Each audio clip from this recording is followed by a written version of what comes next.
मुझे बार के इलेक्शन से कोई मतलब नहीं था। It is very embarrassing. I can understand that pain. हमारा लर्निंग पॉइंट भी यही है, अर्निंग पॉइंट भी यही। मुझे नहीं लगता है कि विगत 5-6 वर्षों में एक भी सेमिनार, आप लोग भी हैं, एक भी सेमिनार आप लोगों ने देखा। Many women today, I know so many of them are having law degree, but वो लोग आना नहीं चाहती है प्रोफेशन में। हम लोगों की संख्या कितनी है? 400। कितना परसेंट हुआ? Just calculate. Free WiFi zone होना ही चाहिए। Here I am a first generation lawyer in Dhanbad bar. देखिए, अभी तो मैं पूरे तौर पे ये नहीं बता सकती हूँ कि बार का इनकम क्या है। जजेस भी आते हैं तो प्रयास करते हैं कि यहाँ के एडवोकेट से कुछ सीखें। जय हिंद दोस्तों, मैं अधिवक्ता एकांत गोस्वामी आज धनबाद बार एसोसिएशन में बैठा हूँ और किनके सामने बैठा हूँ ये आपको बखूबी आप लोग सब जानते हैं। इनका नाम मुझे बताने की जरूरत नहीं है, आप लोग खुद भली भांति जानते हैं कि मैं किनके साथ बैठा हूँ। यही सबसे बड़ी बात है कि महिला अधिवक्ता हमारे जनरल सेक्रेटरी पद पे खड़ी हो रही है, जिनसे हमारे तमाम महिलाओं अधिवक्ताओं को काफी कुछ मिलेगा। सिर्फ महिला के लिए ही नहीं, पुरुषों के लिए भी काफी कुछ। तो चलिए सीधी बात करते हैं मैम से। नमस्ते मैम। मैम, कैसा लग रहा है जनरल सेक्रेटरी पद के लिए नॉमिनेशन करने के बाद आप इतना कुछ सबको संबोधित कर रहे हैं, सबसे बात कर रहे हैं, कैसा लग रहा है? अगर मैं अपनी बात बताऊं तो मुझे एक बहुत बड़े दायित्व का एहसास हो रहा है, क्योंकि लोगों की अपेक्षाएं बहुत ज्यादा हैं। ये एक दायित्व भरा पद है।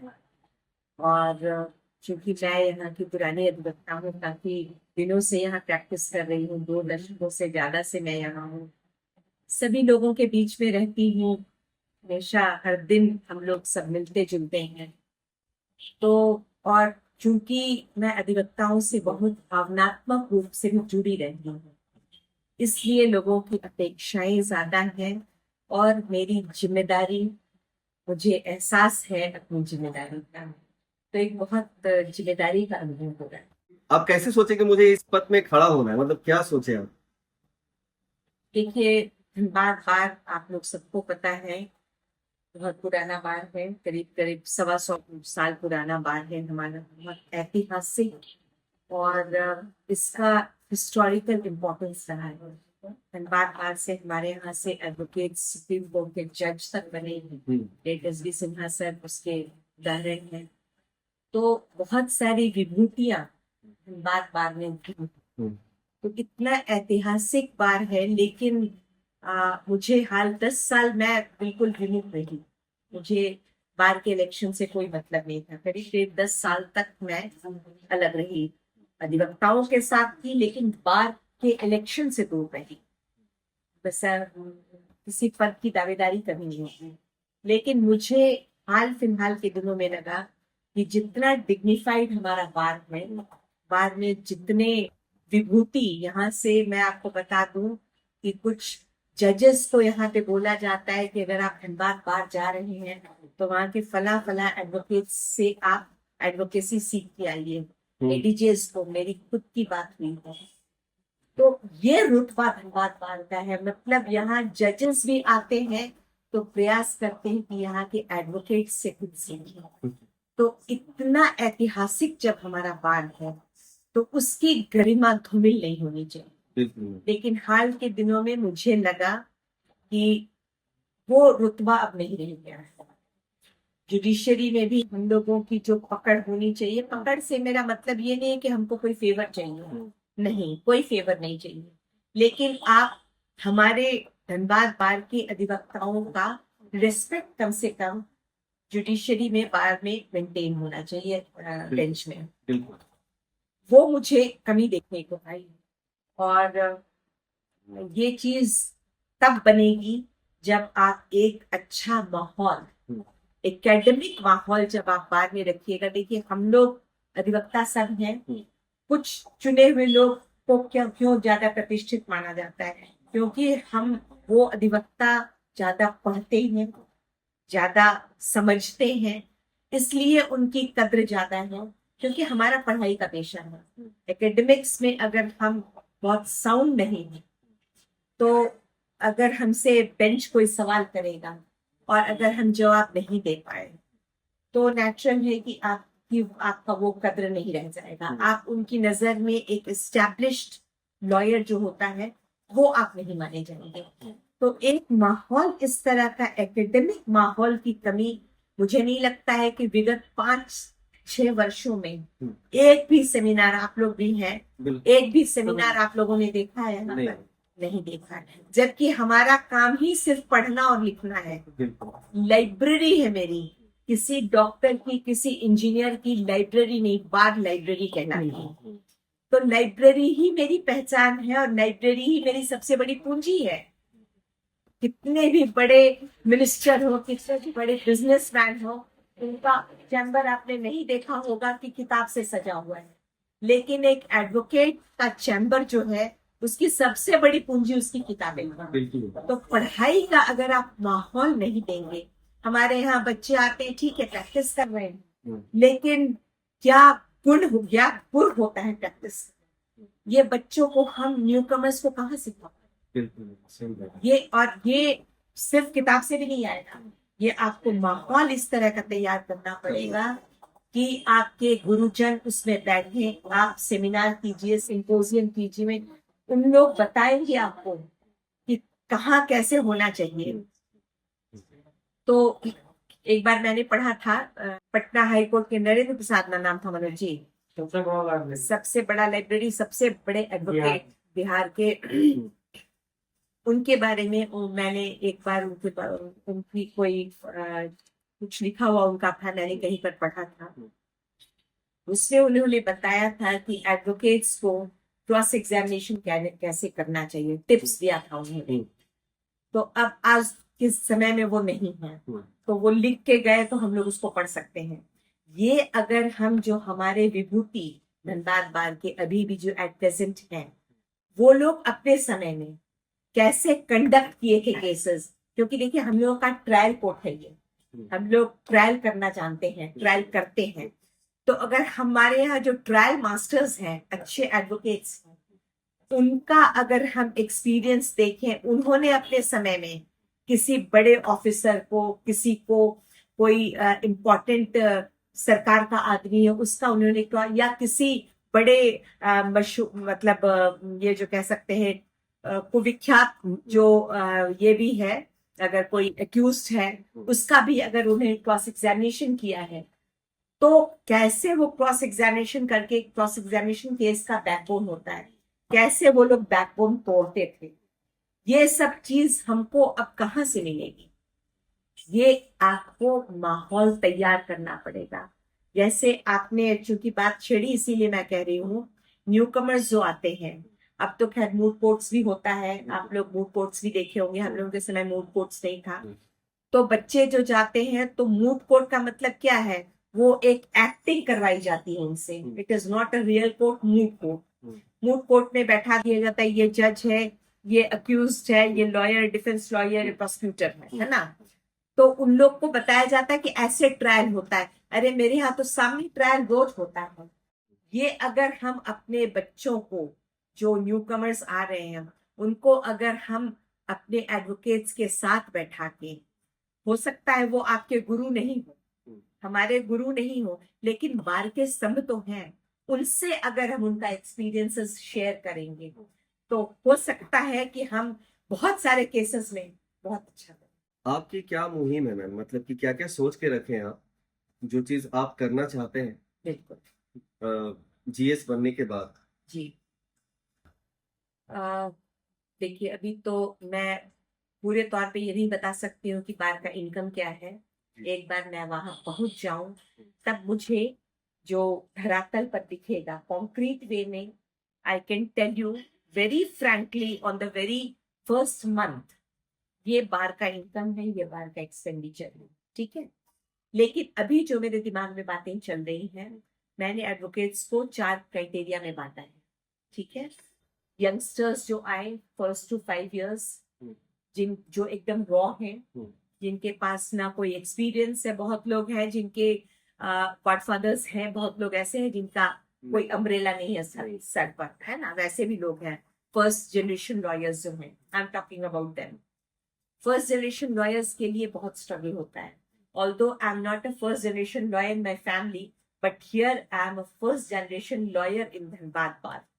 मेरे फैमिली का यहाँ कोई नहीं था, तो I can well understand the struggle that the youngsters are facing. I have faced the same struggle.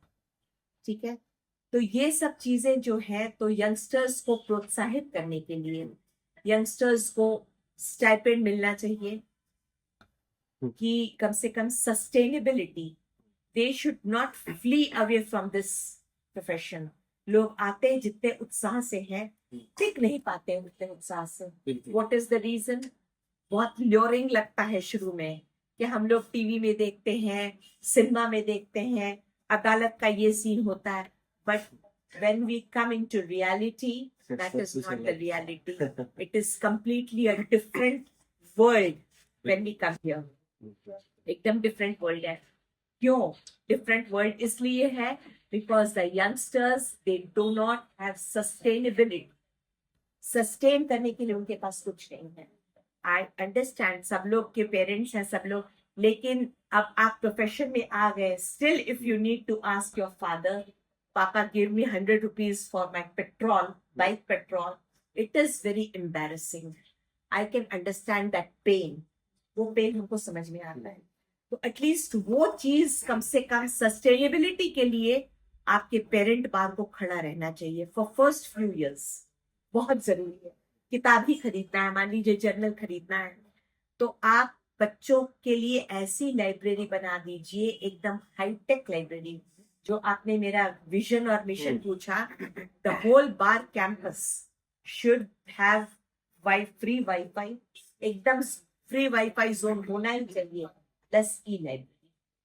That is my मतलब priority, because without a library a lawyer can not sustain. वही मेरा अस्त्र शस्त्र, वही मेरी सबसे बड़ी पूंजी है. तो अब बच्चे, ठीक है, आपको अगर कॉन्सेप्ट बदलना है, पेपरलेस हो रहा है, सारा कोर्स पेपरलेस हो रहा है, तो हम लोग भी डिजिटलाइजेशन के तरफ बढ़ें और कोशिश करें. ठीक है, किताबें होनी चाहिए, लेकिन अगर ई लाइब्रेरी हो जाती है तो everyone can access that library. तुम लोगों को भी जरूरत पड़ा कि मैम इस चीज पर हमको एक जजमेंट चाहिए, go to that e library, वहां से निकाल के तुम प्लेस कर सकते हो. डिजिटल जमाना है, तो let us also move forward. ये जरूरी है. प्लस देखो, फीमेल्स के लिए, फीमेल्स, तुमने जैसे बोला कि आप पहली महिला होंगी, तुम ये सोच के देखो कि almost 5,000, I am not talking about only the voters, I am talking about the lawyers enrolled in Dhanbad bar. They might be voters, they might not be voters, but they are members of Dhanbad bar. हम लोगों की संख्या कितनी है? 400. कितना percent हुआ? Just calculate how diminished, कितना छोटा हमारा रिप्रेजेंटेशन है. 5,000 की संख्या में अगर हम 400 मात्र हैं, वाई विमेन आती है, उनके पास है, डिग्री भी है, but why they are not joining this profession? इस पर हमको बहुत मंथन करना पड़ेगा. बिकॉज मेन जो है वो तो फिर भी फादर से ले लेंगे, कुछ और भी करके सस्टेन कर सकते हैं. फीमेल्स के साथ और प्रॉब्लम है.